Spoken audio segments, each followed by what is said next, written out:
Assalamualaikum warahmatullahi wabarakatuh. Perkenalkan, nama saya Lutmina Andriani Sudewo dari kelas MJ701 mata kuliah Etika Bisnis. Kali ini saya ingin memaparkan materi dari ujian tengah semester tahun ajaran 2024-2025 semester ganjil.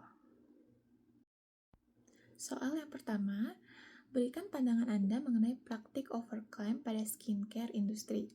Apakah Anda setuju atau tidak setuju dengan beberapa merek skincare yang memiliki klaim secara berlebihan? Jelaskan alasan Anda secara singkat dan dukung dengan teori ini atau prinsip etika yang relevan. Jawab, menurut pandangan pribadi saya tidak setuju dengan adanya overclaim yang ada pada skincare yang ada pada saat ini. Karena kandungan yang tidak sesuai dengan result skincare tersebut yang seakan-akan seperti produsen skincare seperti mengakali konsumen hanya untuk kepentingan pribadi, hanya untuk meningkatkan profit perusahaan tersebut. Sehingga saya tidak setuju dengan adanya overclaim yang marak pada skincare industry pada saat ini. Yang selanjutnya, soal nomor 2. Identifikasi masalah etika bisnis yang muncul dalam kasus overclaim dan penggunaan bahan pada produk skincare. Apa nilai atau prinsip etika bisnis yang menurut Anda diabaikan dalam kasus ini? Bagaimana dampaknya terhadap konsumen? Jawab, tentunya masalah overclaim penggunaan bahan pada produk skincare yang marak pada saat ini adalah kecurangan produsen yang tidak mencantumkan ingredients atau bahan-bahan yang sesungguhnya pada produk skincare yang dijual. Prinsip yang diabaikan yaitu kepercayaan konsumen. Dampak terhadap konsumen ketika menggunakan skincare abal-abal seperti yang mengandung merkuri atau hidroquinone itu berdampak pada masalah kesehatan kulit yang dimana dapat menyebabkan kanker kulit. Tentunya ini merugikan konsumen akibat adanya overclaim dari produk skincare dan ketidakjelasan ingredients pada skincare label dari perusahaan skincare tersebut. Soal nomor 3. Berikan rekomendasi atau penyesuaian yang bisa dilakukan oleh perusahaan skincare agar lebih sesuai dengan etika bisnis. Apa langkah konkret yang dapat diambil untuk memastikan bahwa produk mereka aman dan klaim yang diberikan sesuai dengan kenyataan? Jelaskan bagaimana penyesuaian ini bisa meningkatkan tanggung jawab perusahaan. Jawab, menurut saya langkah konkret yang harus diambil perusahaan yaitu dengan mencantumkan ingredients atau bahan-bahan skincare yang sesungguhnya pada kemasan skincare, sehingga tidak terjadi overclaim dan konsumen tidak terlalu berekspektasi terlalu tinggi dengan result yang dihasilkan dari skincare tersebut.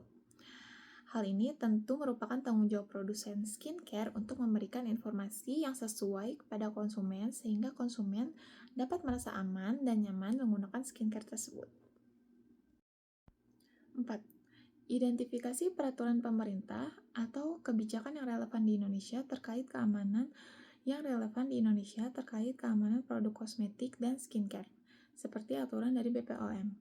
Bagaimana perusahaan dapat memastikan bahwa produk mereka mematuhi regulasi tersebut? Jelaskan langkah-langkah yang perlu diambil agar sesuai dengan peraturan dan standar yang berlaku. Jawab, perusahaan dapat memastikan mematuhi regulasi dengan cara mendaftarkan produk skincare pada BPOM. Sehingga setelah lulus uji klinis oleh BPOM, maka perusahaan dapat memberi label BPOM pada produk skincare yang dijual.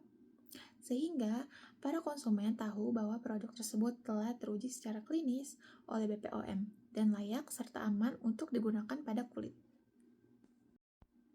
Kelima, jelaskan outcome atau dampak yang Anda harapkan jika perusahaan skincare benar-benar menerapkan etika bisnis yang sesuai dan mematuhi peraturan pemerintah.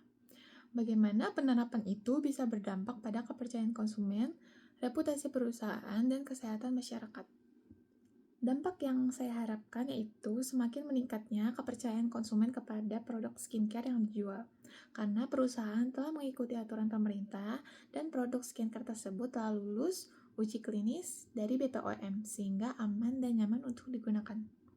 Tentunya dengan meningkatnya kepercayaan konsumen, maka meningkat pula reputasi baik pada perusahaan tersebut karena tidak overclaim dan mencantumkan ingredients yang sesuai pada produk skincare yang dijual. Sehingga nama baik perusahaan pun akan semakin meningkat dan dikenal luas oleh masyarakat. Sekian pemaparan dari saya. Wassalamualaikum warahmatullahi wabarakatuh.